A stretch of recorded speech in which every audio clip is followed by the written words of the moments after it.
Mais uma semana de programa Mãe Moderna e a gente está aqui, claro, na Criador e Companhia. Eu vou continuar mostrando para vocês as novidades de Natal e vocês vão poder conferir aí em casa agora. Gente, olha só, variedade de roupinha que chegou, tá? Pro Natal, olha só que mimo. Tem para cachorro, né? E também tem as menorzinhas que eu vou tirar aqui para mostrar para vocês, gente, olha, que dá para gatinho também. Que coisa fofa, né? Pro pet ficar também super enfeitadinho pro Natal, tá? Vamos continuar porque tem muita novidade bacana. E essa caminha, gente, que é uma graça. Aqui ela tá em forma de toca, como vocês podem ver, mas no vídeo vocês também vão conferir que ela vira cama, sofá e essa toca. Então, olha só, 3 opções para você usar, né? Aí com o seu animalzinho em casa.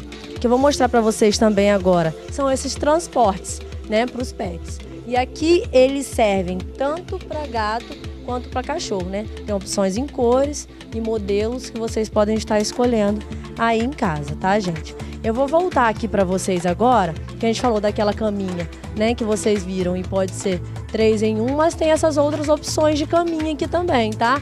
Elas são mais simples, mas são laváveis, né? Você tem um fecheclé que você pode tirar e poder estar lavando e fazendo a higiene, né, do produto super fácil para poder estar ficando sempre limpinho aí para os seus bichinhos aí em casa. E eu vou deixar para vocês, claro, o endereço da Criador e Companhia aqui embaixo. E vocês podem estar vindo às lojas da Criador e Companhia e conferindo todas essas novidades de Natal que só a Criador tem para vocês.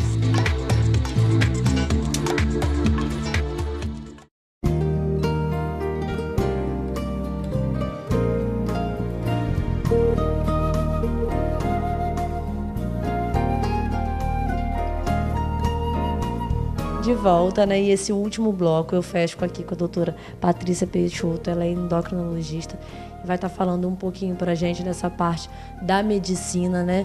Que trata também os diabéticos e ela vai explicar sobre os tipos que a gente estava falando aqui antes um pouquinho, que eu não sei diferenciar, mas ela vai falar pra gente, vai falar um pouquinho desde a gestação também, sobre a prevenção da diabetes, que é muito importante. Patrícia, obrigada por estar aqui com a gente, nosso programa, e estar passando essas informações aí para o pessoal de casa.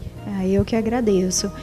Eu acho que a gente pode começar falando dessa questão, que é uma dúvida de fato em relação aos tipos de diabetes, né? A gente tem os clássicos tipo 1 e tipo 2, sendo que o diabetes tipo 1 é o diabetes que está relacionado à autoimunidade. O que é isso? É o organismo que desenvolve contra o próprio pâncreas anticorpos, e esses anticorpos fazem com que o pâncreas ele pare de produzir insulina de forma adequada, e daí então surge a doença, né? Surge o diabetes tipo 1. Ele caracteristicamente, ele ocorre em crianças, adolescentes, mas também pode ser visto em adultos e inclusive até com uma frequência maior do que se imagina. Como há essa alteração autoimune no pâncreas, o paciente ele já de início ele começa com a necessidade de utilização de insulina para o tratamento, tá? E aí é diferente do diabetes tipo 2, que é o diabetes que está relacionado à obesidade, a sobrepeso, sedentarismo e erros alimentares, em que por conta de todos esses fatores, o pâncreas ele produz insulina, porém essa insulina ela tem uma dificuldade de agir no organismo. Esse pâncreas ele passa a ficar sobrecarregado por conta disso, chegando a um ponto que ele já não consegue mais suprir essa demanda, e aí então o paciente passa a apresentar o quadro do diabetes tipo 2. Então, na verdade, não tem a ver com grau, com questão de gravidade, né, de ser 1 ou 2, de ser maior ou menor a gravidade. A questão é que são duas doenças com fatores que desencadeiam a doença diferente. Na hora do tratamento, tem que seguir direitinho, o diagnóstico dado tem que, né, fazer um tratamento específico, não é isso? Com certeza. O tratamento, ele quando é do diabetes tipo 1, é necessário o uso da insulina desde o início. No diabetes tipo 2, nós temos um arsenal muito grande de medicamentos hoje para tratar por via oral, também por uso subcutâneo, sem ser a insulina, e até mesmo a própria insulina, em determinadas situações, ela se faz necessária no diabetes tipo 2. Agora, além das medicações, é muito importante enfatizar que seja para um caso, seja para outro. O tratamento relacionado à questão de comportamento, né? A questão alimentar, a questão do exercício físico regular, são fatores assim super importantes, eles fazem parte do tratamento. Então não adianta a pessoa só utilizar a medicação, só utilizar a insulina, se todo esse restante não estiver sendo feito, a gente não consegue um resultado. Prova disso é que a estimativa é que em torno de 26,8%, 27% só dos pacientes diabéticos tipo 2, hoje eles estão bem controlados. Você vê que é um número muito pequeno por conta disso, por conta dessa questão da dificuldade de adesão a todo o tratamento do diabetes. E tem que seguir, né? Porque merece atenção, porque a gente estava falando, até Cláudio tocou nesse assunto, porque ele é diabético, que é uma doença perigosa e pode causar até morte, né? Assim, mais até do que morte, é a questão de que o diabetes, quando ele não é bem tratado, ele começa a causar danos em diferentes órgãos do organismo, né? E aí você tem os olhos, os rins, o coração, membros inferiores, todos eles que vão sendo afetados. A pessoa ela passa a ter uma série de problemas por conta disso. Então, há uma piora na qualidade de vida dessas pessoas, né? São pessoas que acabam tendo a sua sobrevida comprometida se não forem bem tratadas. Então, as complicações do diabetes, elas realmente estão ligadas a uma doença não tratada adequadamente. Tá, vamos falar um pouquinho agora de diabetes em gestante. Né? Prevenção, tem como descobrir, como que é? Fala um pouquinho pra gente. É super importante. Esse ano, inclusive, todo o foco de campanha do diabetes, né, por conta do novembro, que também é da próstata, mas é do diabetes também, foi voltado para essa questão do diabetes na mulher, enfatizando a necessidade de se pesquisar o diabetes gestacional, de se diagnosticar e tratar. E que diabetes é esse? É diferente da mulher que ela já tem diabetes e que ela engravida. No caso do diabetes gestacional, a mulher não tem nenhuma alteração da glicose antes de engravidar e por conta da gestação, por conta de hormônios presentes na placenta e por já haver também fatores de risco que essa mulher apresente, eu vou citar esses fatores um pouquinho à frente, esses hormônios placentários, eles dificultam a ação da insulina, então a mulher passa a ficar com a glicose elevada, passa a ter o quadro do diabetes gestacional. Então, que fatores são esses que fazem com que haja um risco maior dessa mulher desenvolver o diabetes durante a gestação?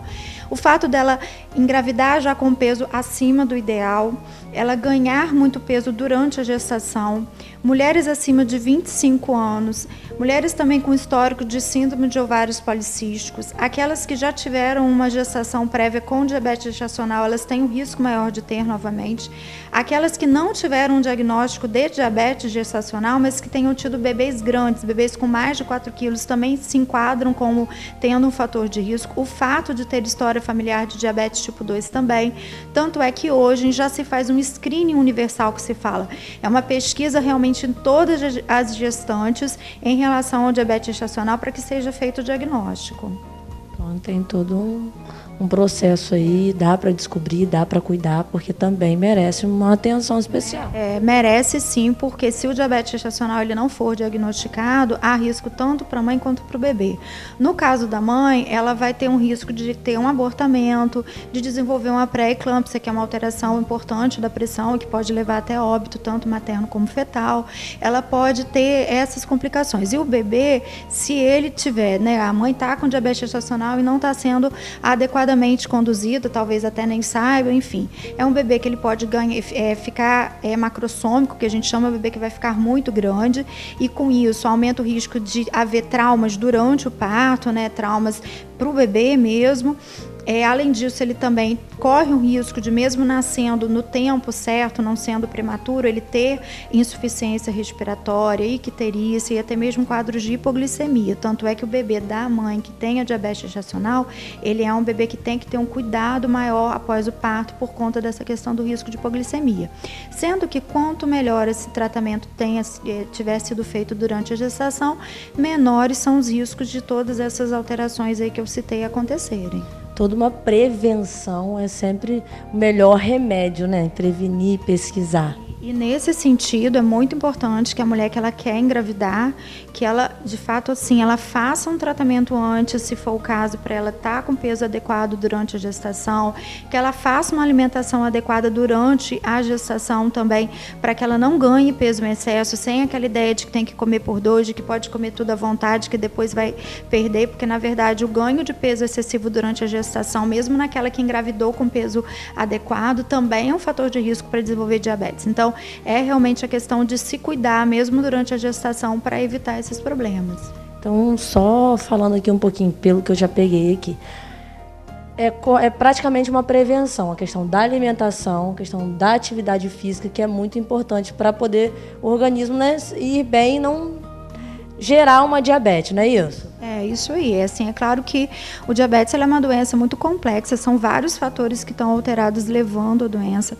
A gente realmente enfatiza muito a questão da prevenção, porque é uma doença silenciosa, então é muito melhor a gente estar tomando medidas para evitar que ela surja, né, do que depois estar tendo que correr atrás para tratar, embora hoje a gente consiga tratar muito bem. Então, assim, nessa questão da prevenção, muito importante a parte da alimentação, a pessoa manter um peso adequado, tratar o sobrepeso e a obesidade, manter uma atividade física regular. Todos esses são fatores que, sendo feitos, realmente assim vão estar protegendo a pessoa em parte em relação a desenvolver o diabetes. A gente sabe que existem fatores genéticos, existem fatores ambientais, existem outras questões relacionadas, cada vez sendo mais estudadas, mas essas medidas têm que ser adotadas realmente para a prevenção. Patrícia, perfeita, todas as suas colocações, muito importantes também. Queria te agradecer mais uma vez por estar aqui, passando essas informações para o pessoal de casa. Foi um prazer te receber aqui no Mãe Moderna. O prazer foi todo meu. É sempre muito importante a gente estar passando essas informações, né? Porque as pessoas informadas, elas vão se cuidar e isso é o mais importante. Então a gente vai ficando por aqui com mais um programa Mãe Moderna e domingo que vem tem muito mais para vocês.